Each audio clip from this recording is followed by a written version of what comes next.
ಇನ್ನು ಮಂತ್ರಿಗಿರಿಗಾಗಿ ಕೆಲ ಕೈ ಶಾಸಕರಿಂದ ರಾಜೀನಾಮೆ ಅಸ್ತ್ರವನ್ನು ಹೂಡಲಾಗಿದೆ. ಶಾಸಕರ ರಾಜೀನಾಮೆ ಅಸ್ತ್ರಕ್ಕೆ ರಾಹುಲ್ ಗಾಂಧಿ ಈಗ ಪ್ರತ್ಯಸ್ತ್ರವನ್ನು ಹೂಡಿದ್ದಾರೆ. ಯಾರೇ ರಿಸೈನ್ ಮಾಡಿದ್ರು ಅಂಗೀಕರಿಸಿ ಅಂತ ರಾಹುಲ್ ಅವರು ಡೈರೆಕ್ಟ್ ಆಗಿ ವಾರ್ನಿಂಗ್ ಕೊಟ್ಟಿದ್ದಾರೆ. ಯಾರ ರಾಜೀನಾಮೆ ಬೆದರಿಕೆಗೂ ನಾವು ಬಗ್ಗಲ್ಲ ಜಗ್ಗಲ್ಲ ಅಂತ ವಿಶ್ವಾಸವನ್ನು ವ್ಯಕ್ತಪಡಿಸಿದ್ದಾರೆ. ಸಿಎಂ ಡಿಕೆಶಿ ಕಾಂಗ್ರೆಸ್ ಹೈಕಮಾಂಡ್ ಖಡಕ್ ಸಂದೇಶವನ್ನು ರವಾನಿಸಿದೆ. ಸಿಎಂ ಡಿಕೆ ಶಿವಕುಮಾರ್ ಅವರಿಗೆ ಹೈಕಮಾಂಡ್ ಸಂದೇಶದ ಬೆನ್ನಲ್ಲೇ ಡಿಕೆ ಖಡಕ್ ಸಂದೇಶವನ್ನು ರವಾನಿಸಿದ್ದಾರೆ. ತಾಳ್ಮೆ ಅನ್ನೋದು ಇರಬೇಕು, ತಾಳಿದವನು ಬಾಳ್ಯಾನು. 25 ಶಾಸಕರು ಈಗ ಕೊತ್ತ ಕುದಿತಾ ಇದ್ದು ಹೈಕಮಾಂಡ್ ಡೋಂಟ್ ಕೇರ್ ಅನ್ನೋ ಮನೋಭಾವದಲ್ಲಿದೆ. ಈಗ ಪಕ್ಷದ ವಿರುದ್ಧ ಬಂಡಾಯವಾಗಲಿ ಬೆದರಿಕೆಯಾಗಲಿ ಸಲ್ಲದು, ರಾಜೀನಾಮೆ ಕೊಟ್ಟರೆ ಅಂಗೀಕಾರ ಮಾಡಿಕೊಳ್ಳಿ ಅಂತ ಡಿಕೆ ಓಪನ್ ಸ್ಟೇಟ್ಮೆಂಟ್ ನೀಡಿದ್ದಾರೆ. ಈಗ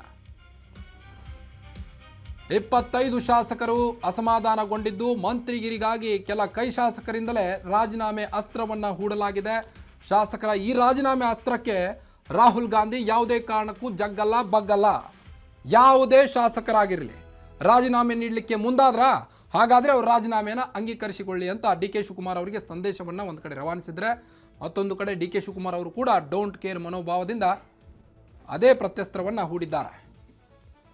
ಸೊ ಈ ಬಗ್ಗೆ ಡಿ ಕೆ ಶಿವಕುಮಾರ್ ಅವರು ಏನು ಹೇಳಿದ್ದಾರೆ ಅವ್ರ ಹತ್ರನೇ ಕೇಳೋಣ ಬನ್ನಿ. ನೋಡಿ, ರಾಜೀನಾಮೆ ಕೊಡೋರು ಇವೆಲ್ಲ ರಾಜಕೀಯದಲ್ಲಿ ನಡೀತಾ ಇರೋದೆ. ರಾಜೀನಾಮೆ ಕೊಡೋರ ಬಗ್ಗೆ ಯಾರು ತಡೆಯೋಕ್ಕಾಗಲ್ಲ. ಪಾರ್ಟಿ ಬೇಕು, ಅವ್ರಿಗೂ ಭವಿಷ್ಯ ಬೇಕು ಅಂತಂದರೆ ಪಕ್ಷ ಇದ್ದರೆ ಇದು.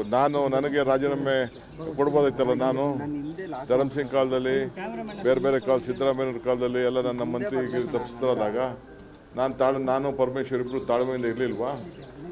ನೆನ್ನೆ ಯಾರು ಹೇಳಿಲ್ವಾ? ನಾನು ವೀರೇಂದ್ರ ಪಾಟೀಲ್ ಕಾಲದಲ್ಲಿ ಬಂಗಾರಪ್ಪನವ್ರಿಗೆ ಕೊಟ್ಟಿರಲಿಲ್ಲ, ಖರ್ಗೆ ಸಾಹೇಬ್ರಿಗೆ ಕೊಟ್ಟಿರಲಿಲ್ಲ, ಧರಮ್ ಸಿಂಗ್ಗೆ ಕೊಟ್ಟಿರಲಿಲ್ಲ.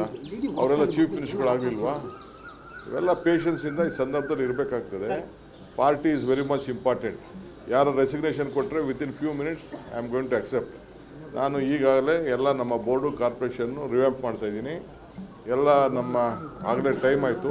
ಎಲ್ಲರಿಗೂ 2 ವರ್ಷ ಅಂತ ಮುಂಚಿತವಾಗಿ ನಾವು ಹೇಳಿದ್ದು, ಮಂತ್ರಿಗಳಿಗೂ ಹೇಳಿದ್ದು ಅದನ್ನು ನಾವು ಮುಂಚಿತವಾಗಿ 2 ವರ್ಷ. ಈಗ ಎಲ್ಲರೂ ಕೂಡ ನಾನು ರೆಸಿಗ್ನೇಷನ್ ಸಬ್ಮಿಟ್ ಮಾಡಿ ಅಂತ ಅಂದ್ಬಿಟ್ಟು ಬೋರ್ಡು ಕಾರ್ಪೊರೇಷನ್ಗೆ ಫಸ್ಟು ನಮ್ಮ ವರ್ಕರ್ಸ್ಗೆ ಹೇಳ್ತೀನಿ. ವರ್ಕರ್ಸ್ ಎಲ್ಲ ಫಸ್ಟು ಫಿಲಪ್ ಮಾಡ್ತೀನಿ, ಆಮೇಲೆ MLAsನ ಕರೆದು ಒಬ್ಬೊಬ್ಬರನ್ನೇ ಮಾತಾಡ್ತೀನಿ. ಓಕೆ, ಈಗಾಗಲೇ 25ಕ್ಕೂ ಅಧಿಕ ಶಾಸಕರು ರಾಜೀನಾಮೆ ಕೊಡ್ಲಿಕ್ಕೆ ಮುಂದಾಗಿದ್ದಾರೆ. ಆದರೂ ಸಹಿತ ಡಿ ಕೆ ಶಿವಕುಮಾರ್ ಅವರು ಡೋಂಟ್ ಕೇರ್ ಮನೋಭಾವವನ್ನು ತೋರಿದ್ದಾರೆ. ಯಾಕಂದರೆ ನಾವು ಕೂಡ ಮಂತ್ರಿಗಿರಿ ಪಟ್ಟ ಸಿಗದೆ ಪಕ್ಷದಲ್ಲಿ ದುಡಿದು ಅದೆಷ್ಟೇ ಮೋಸ ಆದರೂ ಸಹಿತ ನಾವು ಪಕ್ಷದಲ್ಲಿ ನಿಂತು ಇವತ್ತಿಗೆ ಈ ಮಟ್ಟಕ್ಕೆ ತಲುಪಿದ್ದೇವೆ. ಸೊ ಶಾಸಕರು ಕೂಡ ಒಂದು ಕಡೆ ಸಮಾಧಾನವನ್ನು ತಾಳ್ಮೆಯಿಂದ ಇರಿ, ಪಕ್ಷ ನಿಮ್ಮನ್ನ ಕೈ ಬಿಡೋದಿಲ್ಲ ಅನ್ನೋ ಮಾತುಗಳನ್ನೆಲ್ಲ ಡಿ ಕೆ ಶಿವಕುಮಾರ್ ಈಗ ಹೇಳ್ತಾ ಇದ್ದಾರೆ. ಧರಮ್ ಸಿಂಗ್ ಅವರಾಗಿರ್ಬೋದು, ಖರ್ಗೆ ಅವರಾಗಿರ್ಬೋದು, ಸ್ವತಃ ನಾನು ಆಗಿರ್ಬೋದು, ನಾವು ಕೂಡ ಮಂತ್ರಿಮಂಡಲದಲ್ಲಿ ಕೆಲವೊಮ್ಮೆ ಹೆಸರಿಲ್ಲದೆ ಇವತ್ತು ಪಕ್ಷ ಕಟ್ಟಿ ಪಕ್ಷವನ್ನು ಈ ಮಟ್ಟಿಗೆ ತಲುಪಿಸಿದ್ದೇವೆ. ನಾನೀಗ CM ಆಗಿದ್ದೇನೆ, ಜಿ ಪರಮೇಶ್ವರ್ ಅವರು DCM ಆಗಿದ್ದಾರೆ.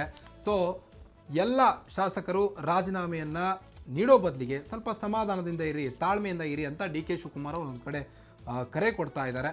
ಆದರೆ ಕೆಲವೊಂದಿಷ್ಟು ಶಾಸಕರು ಈ ಎಲ್ಲ ಮನವೊಲಿಕೆಗೆ ಒಪ್ತಾ ಇಲ್ಲ. ಯಾವುದೇ ಕಾರಣಕ್ಕೂ ನೋ ವೇ, ಸುತಾರಾಮ್ ಒಪ್ತಾ ಇಲ್ಲ, ರಾಜೀನಾಮೆ ನಾವು ನೀಡ್ತೇವೆ, ನಾವು ನಮ್ಮ ಕಾರ್ಯಕರ್ತರಿಗೆ ಬೆಂಬಲ ಕೊಡ್ತೇವೆ, ಅವರಿಂದಲೇ ನಾವು ಅನ್ನೋ ನಿಟ್ಟಿನಲ್ಲಿ ಈಗ ಕೆಲ ಶಾಸಕರು ಕೂಡ ಮುಂದಾಗಿದ್ದಾರೆ. ಸೊ ರಾಜೀನಾಮೆ ಕೊಟ್ಟರೆ 5 ನಿಮಿಷದಲ್ಲಿ ಅಂಗೀಕಾರ. ಹಾಗಾದರೆ 138 ಸ್ಥಾನವನ್ನು ಪಡೆದುಕೊಂಡಿತ್ತು 2023ರ ವಿಧಾನಸಭಾ ಚುನಾವಣೆಯಲ್ಲಿ. ಆ 138 ಸ್ಥಾನದಲ್ಲಿ 57 ಶಾಸಕರೇನಾದರೂ ರಿಸೈನ್ ಕೊಟ್ಟರೆ ಡಿ ಕೆ ಶಿವಕುಮಾರ್ ಅವರ ಸರ್ಕಾರ ಉರುಳುತ್ತಾ ಹಾಗಾದರೆ ಅನ್ನೋ ಸುದ್ದಿ ಈಗ ರಾಜಕೀಯ ವಲಯದಲ್ಲಿ ಹರಿದಾಡ್ತಾ ಇದೆ. ಡಿ ಕೆ ಶಿ ಸರ್ಕಾರ ಬೀಳಿಸೋದು ಅಸಾಧ್ಯದ ಮಾತು. 57 ಶಾಸಕರು ರಿಸೈನ್ ಮಾಡಿದ್ರೇ ಸರ್ಕಾರ ಪತನವಾಗುತ್ತೆ. 25ಕ್ಕೂ ಅಧಿಕ ಶಾಸಕರು ಈಗಾಗಲೇ ರಿಸೈನ್ ಮಾಡಲಿಕ್ಕೆ ಮುಂದಾಗಿದ್ದಾರೆ. ಆದರೆ ಅಷ್ಟೊಂದು 57 ಶಾಸಕರು ಬಿಟ್ಟರೆ ಮಾತ್ರ ಪತನವಾಗೋದು. ಶಾಸಕ ಸ್ಥಾನಕ್ಕೆ ಈಗಾಗಲೇ ರಾಜೀನಾಮೆ ನೀಡಲಿಕ್ಕೆ ಹಲವು ಶಾಸಕರು ಮುಂದಾಗಿದ್ದಾರೆ. ಚುನಾವಣೆ ಘೋಷಣೆ ಆಗೋಕೆ 6 ತಿಂಗಳು ಬೇಕು. ಆಗ ವಿಧಾನಸಭೆ ಅವಧಿ ಉಳಿಯೋದು 1.5 ವರ್ಷ ಮಾತ್ರ.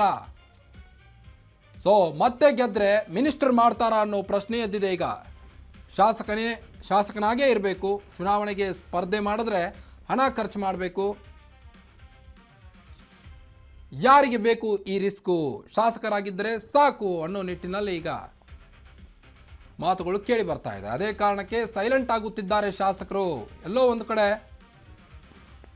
ಮಂತ್ರಿಗಿರಿಗಾಗಿ ಕೆಲ ಕೈ ಶಾಸಕರಿಂದ ರಾಜೀನಾಮೆ ಅಸ್ತ್ರವನ್ನು ಹೂಡಲಾಗಿತ್ತು. ಆದರೆ ಡಿ ಕೆ ಶಿವಕುಮಾರ್ ಅವರಿಗೆ ಇದು ಈಗ ಒಂದು ಕಡೆ ತಲೆನೋವು, ಮತ್ತೊಂದು ಕಡೆ ಆತ್ಮವಿಶ್ವಾಸ ಅಂತಲೇ ಹೇಳ್ಬೋದು.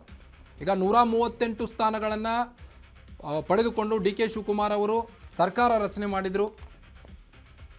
CM ಸಿದ್ದರಾಮಯ್ಯನವರು ಮತ್ತು ಡಿ ಕೆ ಶಿವಕುಮಾರ್ ಅವರು ಇಬ್ಬರೂ ಸೇರಿ ಗ್ಯಾರಂಟಿಗಳ ಮೂಲಕ 138 ಸ್ಥಾನಗಳನ್ನು ರಾಜ್ಯಕ್ಕೆ ತಂದುಕೊಟ್ಟರು ತಮ್ಮ ಕಾಂಗ್ರೆಸ್ ಪಕ್ಷಕ್ಕೆ. ಅದಾದ ನಂತರದಲ್ಲಿ ಈಗ ಡಿ ಕೆ ಶಿವಕುಮಾರ್ CM ಆದಾಗಿನಿಂದಲೂ ಕೂಡ ಕೈಪಾಳ್ಯದಲ್ಲಿ ಎಲ್ಲೋ ಒಂದು ಕಡೆ ಜಗಳಗಳು ಆಗಿದ್ದು ಈಗ ಶಾಸಕ ಸ್ಥಾನಕ್ಕೆ ರಾಜೀನಾಮೆ ಕೊಡಲಿಕ್ಕೆ ಮುಂದಾದಂಥ ಶಾಸಕರು. ಆದರೆ ಕೆಲವೊಂದಿಷ್ಟು ಶಾಸಕರು ಇದರಿಂದ ಹಿಂದೆ ಸರಿತಾ ಇದ್ದಾರೆ. ಮೆತ್ತಗಾದಂಥ ಶಾಸಕರು ಯಾರ್ಯಾರಪ್ಪ ಅಂತ ಹೇಳಿದರೆ, ಬೇಳೂರು ಗೋಪಾಲಕೃಷ್ಣ ಸಾಗರದಿಂದ, ಕೊತ್ತೂರು ಮಂಜುನಾಥ್ ಅವರು ಕೋಲಾರ ಜಿಲ್ಲೆಯಿಂದ, ಇನ್ನು KY Nanjegowda ಮಾಲೂರಿಂದ, MC Sudhakar ಚಿಂತಾಮಣಿಯಿಂದ, SN Subbareddy Bagepalli ಕ್ಷೇತ್ರದಿಂದ, ಪ್ರದೀಪ್ ಈಶ್ವರ್ ಚಿಕ್ಕಬಳ್ಳಾಪುರ ಕ್ಷೇತ್ರ, ML ಅನಿಲ್ ಕುಮಾರ್ ಪರಿಷತ್ ಸದಸ್ಯನಿಂದ, ನಜೀರ್ ಅಹಮದ್ ಪರಿಷತ್ ಸದಸ್ಯ, SN ನಾರಾಯಣಸ್ವಾಮಿ ಬಂಗಾರಪೇಟೆ. ಇವರೆಲ್ಲ ಈಗ ಸದ್ಯಕ್ಕೆ ಮೆತ್ತಗಾದಂಥ ಶಾಸಕರು.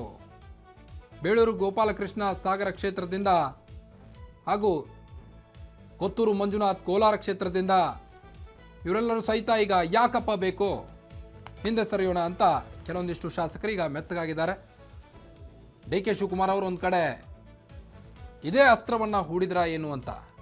ಅಂದರೆ ಈಗ ಒಂದು ವೇಳೆ 57 ಶಾಸಕರು ರಿಸೈನ್ ಕೊಟ್ಟರೆ ಮಾತ್ರ ಸರ್ಕಾರ ಪತನವಾಗುತ್ತೆ. ಕೇವಲ 25 ಶಾಸಕರು ರಾಜೀನಾಮೆ ಕೊಟ್ಟರೆ ಸರ್ಕಾರಕ್ಕೆ ಯಾವುದೇ ತೊಂದರೆ ಆಗೋದಿಲ್ಲ ಅನ್ನೋದು ಡಿ ಕೆ ಶಿ ಅವರಿಗೆ ಕನ್ಫರ್ಮ್ ಆಗಿದೆ ಈಗ. ಹೀಗಾಗಿ ರಾಜೀನಾಮೆ ಕೊಟ್ಟರೆ 5 ನಿಮಿಷದಲ್ಲಿ ಅಂಗೀಕಾರ ಮಾಡಿಕೊಳ್ಳಿಕ್ಕೆ ಡಿ ಕೆ ಶಿವಕುಮಾರ್ ಅವರು ರೆಡಿ ಆಗಿದ್ದಾರೆ. ಹೈಕಮಾಂಡ್ ವರಿಷ್ಠರು ಸಹಿತ ಇದೇ ಮಾತನ್ನು ಹೇಳ್ತಾ ಇದ್ದಾರೆ. ರಾಹುಲ್ ಅವರು ಕೂಡ ಯಾರೇ ರಾಜೀನಾಮೆ ಕೊಟ್ಟರೆ ತಲೆನೇ ಕೆಡಿಸ್ಕೊಳ್ಬೇಡಿ, ಅಂಗೀಕರಿಸಿ ಅಂತ ರಾಹುಲ್ ಅವರು ಈಗ ಡಿ ಕೆ ಶಿವಕುಮಾರ್ ಅವರಿಗೆ ಸಂದೇಶವನ್ನು ರವಾನಿಸಿದ್ದಾರೆ. ಅದರಂತೆ ಡಿ ಕೆ ಶಿವಕುಮಾರ್ ಅವರು ಕೂಡ ಈಗ ಮುಂದಾಗಿರುವಂಥದ್ದು.